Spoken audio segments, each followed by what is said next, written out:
வணக்கம்ங்க. இன்றைக்கி நாம் பார்க்க போகிறது ரேஷனில் வாங்குகிற புழுங்கல் அரிசியை வைத்து ஒரு புசு புசு என்ற பூரி தான் பண்ண போகிறோம். இதில் நம்ம வேறு எந்த மாவு சேர்க்க போகிறது இல்லை. பேக்கிங் சோடா, பேக்கிங் பவுடர் அந்த மாதிரி எதுவும் சேர்க்க போகிறது கிடையாது. முட்டையோ எதுவும் இல்லைங்க. மாவை புளிக்க வைக்க போகிறதும் கிடையாது.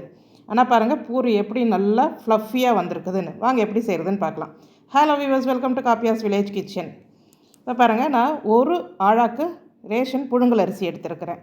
இதுக்கு சாப்பாட்டு அரிசி எடுத்திங்கன்னா ஒரு சில சாப்பாட்டு அரிசியெல்லாம் பிசுபிசுப்பு தன்மை இருக்கும். அது இல்லை நல்லா இருக்கும்னா அந்த மாதிரி அரிசி நீங்கள் எடுத்துக்கலாம். பச்சரிசி எடுக்கக்கூடாது. இது மாதிரி ரேஷன் புழுங்கல் அரிசி எடுத்திங்கன்னா இன்னுமே நல்லா இருக்கும். கிடைக்கிறவங்க ரேஷன் புழுங்கல் அரிசியை பயன்படுத்துங்க. இதில் இந்த கல் அதே மாதிரி நெல் ஏதாவது இருந்ததுன்னா க்ளீன் பண்ணிவிடுங்க. கண்டிப்பாக அந்த மாதிரி க்ளீன் பண்ணிவிட்டு தான் இதை பயன்படுத்த முடியும். இப்போல்லாம் ஓரளவுக்கு சுத்தமாகவே நமக்கு கிடைக்கிது. எந்த கப்பில் நீங்கள் அளக்குறீங்களோ அதே கப்பால் 1/4 கப் அளவுக்கு துவரம் பருப்பு. நான் துவரம் பருப்புமே ரேஷனில் கொடுக்குற துவரம் பருப்பு தாங்க எடுத்துருக்கிறேன். நீங்கள் பார்த்தாலே தெரியும். நிறைய பேர் இதெல்லாம் பயன்படுத்த மாட்டோம். இந்த மாதிரி பயன்படுத்தி நம்ம ரெசிபி செய்தால் கண்டிப்பாக காலி ஆகுங்க. இதில் தண்ணீர் சேர்த்துட்டு 1 ஸ்பூன் அளவுக்கு கல் உப்பு சேர்த்துருங்க. நான் நம்மளுடைய சேனலில் அடிக்கடி இதை அழுத்தி சொல்லியிருக்கிறேன். ரேஷன் அரிசி கழுவும்போது கல்லுப்பு சேர்த்து நம்ம நல்லா அழுத்தி பிசைஞ்சு கழுவினோன்னா கையிலையோ அந்த பாத்திரத்துலேயோ பிசுபிசுப்பே இருக்காது. அந்த வாடையும் இருக்காது, அவியல் வாடையும் இருக்காது. அதனால் கண்டிப்பாக கல்லுப்பு இல்லைன்னா சால்ட் எது கிடைக்குதோ உங்களுக்கு போட்டு நல்லா அழுத்தி பிசைஞ்சு கழுவுங்க. தண்ணி பாருங்கள் எப்படி இருக்குதுன்னு. இந்த தண்ணி நல்லா தெளிவாக மாறணும். அந்த அளவுக்கு 5லேருந்து 6 முறை தண்ணி மாற்றி மாற்றி நல்லா அலசி எடுத்துருங்க. இப்போ பாருங்கள், அரிசி நல்லா பளபளன்னு இருக்குது. இப்போ நம்ம தண்ணி சேர்த்தோன்னா அப்படியே தெளிவாக இருக்கணும் தண்ணி. இதுதான் நம்ம முறையாக அரிசி கழுவுற முறை. நம்ம காப்பியாஸ் வில்லேஜ் கிச்சன் சேனலில் ரேஷன் அரிசியை வச்சு பலவிதமான ரெசிபி போட்டிருக்கிறோம். இட்லி மாவெல்லாம் போட்டிருக்கிறோம். அதையுமே நீங்கள் பார்க்கலாம். தனியாக ப்ளேலிஸ்ட்டே இருக்குது. இப்போது இது கூட 1 ஸ்பூன் சோம்பு, அதாவது பெருஞ்சீரகம், 1 ஸ்பூன் சீரகம், சின்ன சீரகம், இது ரெண்டுமே ஒரு ஸ்பூன் சேர்த்துக்கிறேன். கட்டி பெருங்காயம் தான் என்கிட்ட இருக்குது, அதனால நான் கட்டி பெருங்காயம் சேர்த்துக்கிறேன்.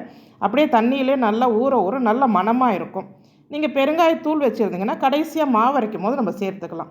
2 காஞ்ச மிளகாய், அதாவது வரமிளகாய் சேர்த்துக்கிறேன்.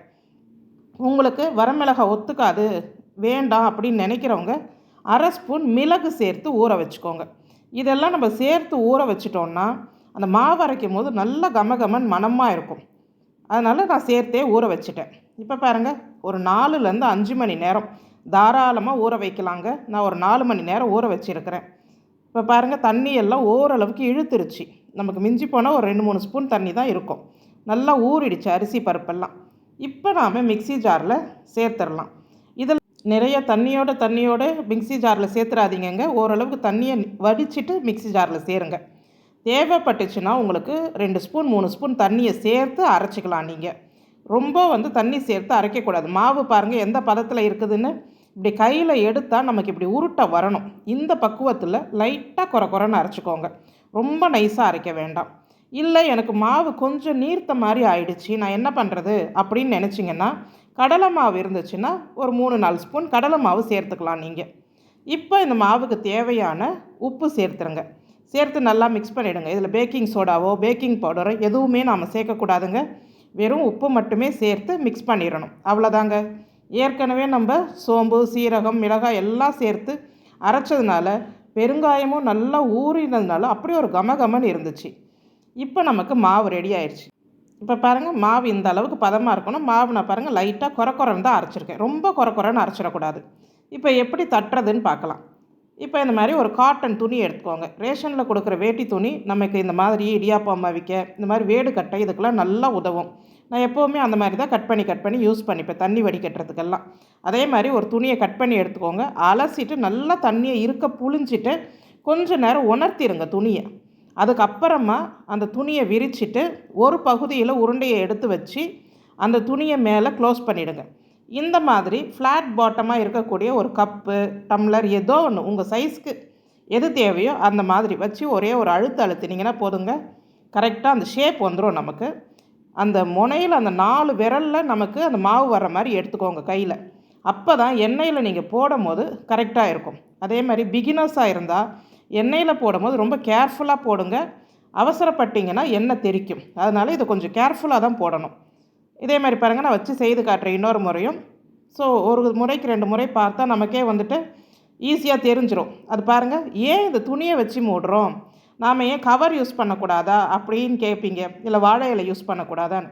இந்த மாதிரி துணி பயன்படுத்தும் போது அதில் இருக்கிற எக்ஸ்ட்ரா ஈரம், அந்த மாய்ஸ்சரை வந்து அந்த காட்டன் துணி அப்சர்வ் பண்ணும். அதனால் கண்டிப்பாக காட்டன் துணியை மட்டுமே பயன்படுத்துங்க. இப்போ பாருங்கள், போடுற பக்குவத்தையும் நான் உங்களுக்கு சொல்கிறேன். அதே மாதிரி நம்ம இதில் போடும்போது அதில் ஓட்டை க்ரியேட் ஆச்சுன்னு வைங்களேன், அப்போ நீங்கள் திருப்பி போடும்போது கொஞ்சம் கேர்ஃபுல்லாக பொறிச்சு எடுக்கணும். ஏன்னா நம்ம திருப்பி போடும்போது அந்த எண்ணெய் பாருங்கள் இந்த மாதிரி ஊஸ் அவுட் ஆகும். ஸோ ஸ்டார்டிங் பிகினர்ஸ் இவங்கெல்லாம் கொஞ்சம் கேர்ஃபுல்லாக செய்யணும். எக்ஸ்பீரியன்ஸ் இருக்கிறவங்களுக்கு எப்படி ஹேண்டில் பண்ணணும்னு தெரியும். அதனால தான் எப்போவுமே இந்த சின்ன சின்ன விஷயங்களை நம்ம சேனலில் எப்போவுமே நம்ம சொல்லிடுறது. அதனால் பார்த்து போட்டு எடுங்க. இது பூரின்றதுனால டக்கு டக்குன்னு பொரிஞ்சிருங்க. ரொம்ப டைம் எடுக்காது வேகிறதுக்கெல்லாம். சட்டு சட்டுன்னு போட்டு எடுத்துடலாம். பாருங்கள் எவ்வளோ நல்லா உப்பி வந்திருக்குது. இந்த ப்ளஃபினஸ் வந்துட்டு நமக்கு குறையவே குறையாதுங்க, அப்படியே தான் இருக்கும். அது அப்படியே சப்பையாகிடும் அப்படிலாம் நினைக்காதீங்க, அப்படியே தான் இருக்கும். எண்ணெயும் இதுக்கு குடிக்காதுங்க, தாராளமாக செய்யலாம். இந்த புழுங்கலரிசி பூரி, அதாவது ரேஷன் புழுங்கலரிசி பூரி, இது கூட நீங்கள் சட்னி, சாம்பார், அதே மாதிரி மட்டன் சிக்கன் குழம்பு கூடலாம் அசாத்தியமாக இருக்கும். அதே மாதிரி ஒரு பஜ்ஜி வாடையோட ஒரு பூரி ரொம்பவே டேஸ்ட்டாக தாங்க இருந்துச்சு. நாம் வந்து இதை காலை உணவாக பிரேக்ஃபாஸ்ட்டாகவும் எடுத்துக்கலாம். காலையிலேயே நம்ம ஊற வச்சிட்டோன்னா அதுக்கப்புறமா மாவை அரைச்சிட்டா 10 நிமிஷம் தாங்க செய்து பிடிக்கிறதுக்கு. இல்லை ஈவினிங்கில் வந்து ஒரு ஸ்நாக்ஸாக, இப்போ நம்ம வந்து ஒரு சிக்கன் மட்டன் குழம்புலாம் வைக்கிறோம் அப்படின்னு சொன்னிங்கன்னா, இல்லை ஒரு மஷ்ரூம் கிரேவி, ஒரு முட்டை கிரேவிலாம் வைக்கிறீங்கன்னா, அந்த மாதிரி காம்பினேஷன் இதுக்கு ரொம்பவே நல்லாயிருக்கும். செய்து பாருங்கள். உங்களுக்கு இந்த ரேஷன் புழுங்கலரிசி பூரி பிடிச்சிருந்தா நம்ம சேனலுக்கு ஒரு லைக் பண்ணுங்கள். நன்றி.